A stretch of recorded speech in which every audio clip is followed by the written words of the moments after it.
দর্শক আমন্ত্রণ জানাচ্ছি সন্ধ্যার দীপ্ত সংবাদে। আপনাদের সঙ্গে এই মুহূর্তে আছে আমি রুবায়েত হাসান। বাংলাদেশের অর্থনৈতিক পরিস্থিতি স্থিতিশীল ও সন্তোষজনক বলে জানিয়েছে আন্তর্জাতিক মুদ্রা তহবিল IMF। রবিবার সচিবালয়ে IMF-এর একটি প্রতিনিধি দলের সঙ্গে বৈঠক শেষে একথা জানিয়েছেন অর্থ উপদেষ্টা ডক্টর সালেউদ্দিন আহমেদ। এ সময় তিনি ঋণের চতুর্থ ও পঞ্চম কিস্তি পাবার ক্ষেত্রে প্রত্যাশা ব্যক্ত করেছেন। অর্থ উপদেষ্টা জানিয়েছেন IMF-এর শর্ত পূরণ এবং দেশের অর্থনীতির স্বার্থে রাজস্ব আয় বাড়ানো ও ভর্তুকি কমানোর পদক্ষেপ নেওয়া হয়েছে। এর আগে সাংবাদিকদের প্রশ্নের জবাবে তিনি জানান, যুক্তরাষ্ট্রের নতুন শুল্ক আরোপের ফলে অর্থনীতিতে যে প্রভাব পড়বে তা সামাল দেয়া কঠিন হবে না।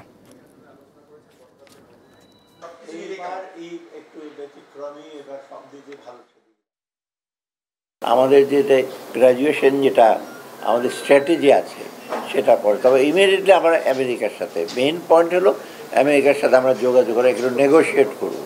আমরা খুব বেশি পড়বে না, যে একেবারে যে পড়বে না তা না, আমরা ওটা দেখবো কীভাবে পুষিয়ে নেওয়া যায়। বিরাট একটা হিসাবে না। আর আমাদের সুবিধা যে গার্মেন্ট ইন্ডাস্ট্রি চায়না থেকে রিলোকেট করবে।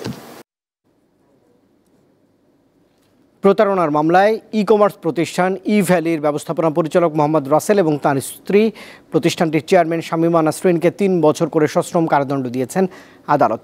রবিবার ঢাকার মেট্রোপলিটন ম্যাজিস্ট্রেট মিজানুর রহমান এ রায় দেন। কারাদণ্ডের পাশাপাশি রাসেল ও তার স্ত্রীকে 5,000 টাকা করে জরিমানাও করা হয়েছে। অনাদায়ে তাদেরকে আরও 6 মাসের বিনাশ্রম কারাদণ্ড ভোগ করতে হবে। আসামিরা পলাতক রয়েছেন। আদালত তাদের বিরুদ্ধে সাজা পরোয়ানা সহ গ্রেপ্তারি পরোয়ানা জারি করেছে। এক গ্রাহকের কাছ থেকে টাকা নিয়ে পণ্য সরবরাহ না করার অভিযোগে এই মামলাটি দায়ের করা হয়েছিল।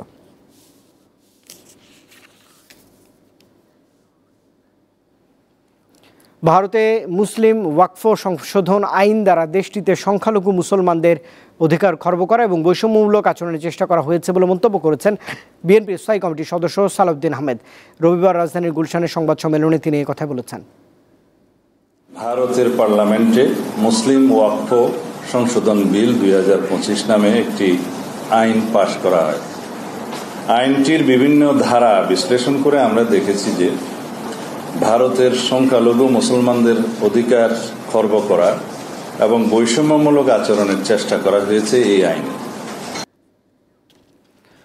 ক্ষতিপূরণ সহ চাকরিতে পুনর্বহালের দাবিতে অবস্থান কর্মসূচি পালন করেছে চাকরিচ্যুত বিডিআর ও তাদের পরিবারের সদস্যরা। রবিবার সকালে চাকরিচ্যুত শতাধিক বিডিআর সদস্য রাজধানীর জিগাতলায় বিজিবি 4 নম্বর গেট এলাকায় এক দফা এক দাবিতে অবস্থান নেয়।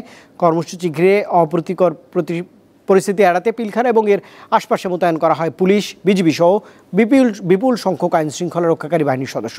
প্রস্তুত রাখা হয় রায়ট কার, জলকামান। এই সময় আন্দোলনকারীরা সামারি কোর্টের অবৈধ রায় বাতিল করে চাকরিচ্যুত বিডিআর সদস্যদের ক্ষতিপূরণ সহ চাকরি ফিরিয়ে দেওয়ার দাবি জানিয়েছেন।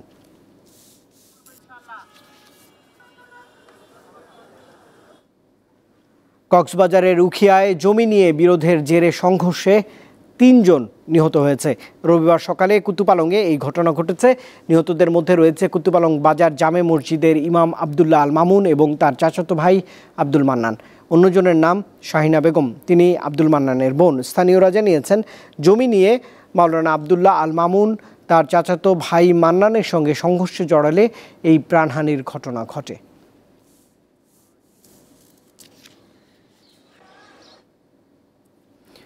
পবিত্র হজ মৌসুমে সামনে রেখে বাংলাদেশ সহ 13টি দেশের উপর সাময়িক ভিসা নিষেধাজ্ঞা জারি করেছে সৌদি আরব।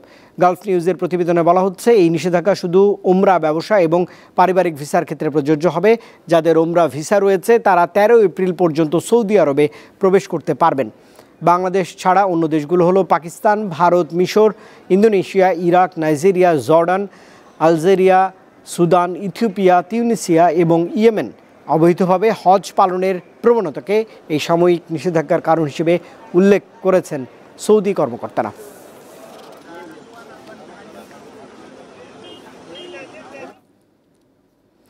যুক্তরাষ্ট্রের প্রেসিডেন্ট ডোনাল্ড জন ট্রাম্প এবং ধনকুবের ইলন মাস্কের বিরুদ্ধে দেশটির বিভিন্ন স্থানে বড় ধরনের বিক্ষোভ কর্মসূচি হয়েছে। ট্রাম্পের নতুন শুল্ক নীতি এবং কেন্দ্রীয় সরকারের ব্যাপক হারে কর্মী ছাঁটাই সহ নানা অভিযোগে বিক্ষোভে নামেন দেশটির হাজার হাজার মানুষ। স্থানীয় সময় শনিবার দেশটির 50টি অঙ্গরাজ্যে প্রায় 1200টি বিক্ষোভ সমাবেশ হয়। বিক্ষোভকারীদের হাতে যুক্তরাষ্ট্রে কোনো রাজা নেই, মাস্ককে বিতাড়িত করুন লেখা প্লাকার্ড দেখা গেছে। যুক্তরাষ্ট্র ছাড়াও জার্মানির বার্লিন, ফ্রাঙ্কফুর্ট, ফ্রান্সের প্যারিস এবং যুক্তরাজ্যের লন্ডনে বিক্ষোভ কর্মসূচি পালিত হয়েছে।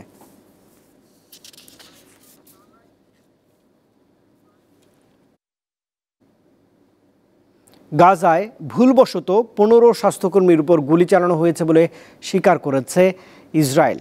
দেশটি বলছে তাদের সেনারা জরুরি সংকেত ছাড়া চলাচল করা সন্দেহজনক যানবাহনের উপর গুলি চালিয়েছিল। তবে ইসরায়েলি সেনারা তাদের উপর গুলি চালানোর সময় অ্যাম্বুলেন্স এবং ফায়ার সার্ভিসের গাড়িতে লাল বাতি জ্বলছিল। 23 মার্চ রাফার উত্তরে ভিডিওটি ধারণ করা হয়েছে বলে জানানো হয়েছে। এদিকে গাজা ইসরায়েলি হামলায় একদিনেই 60 ফিলিস্তিনি প্রাণ হারিয়েছেন। 2023 সালের 7 অক্টোবর থেকে এই সংখ্যা বেড়ে হয়েছে 50,600।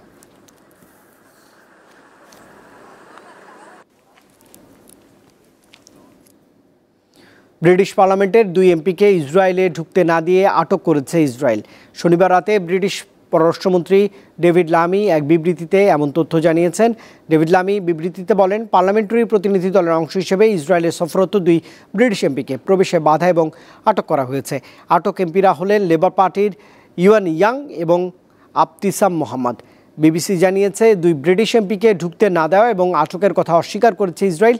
দেশটির এমন আচরণের সমালোচনা করেছেন ব্রিটিশ পররাষ্ট্রমন্ত্রী ডেভিড লামি।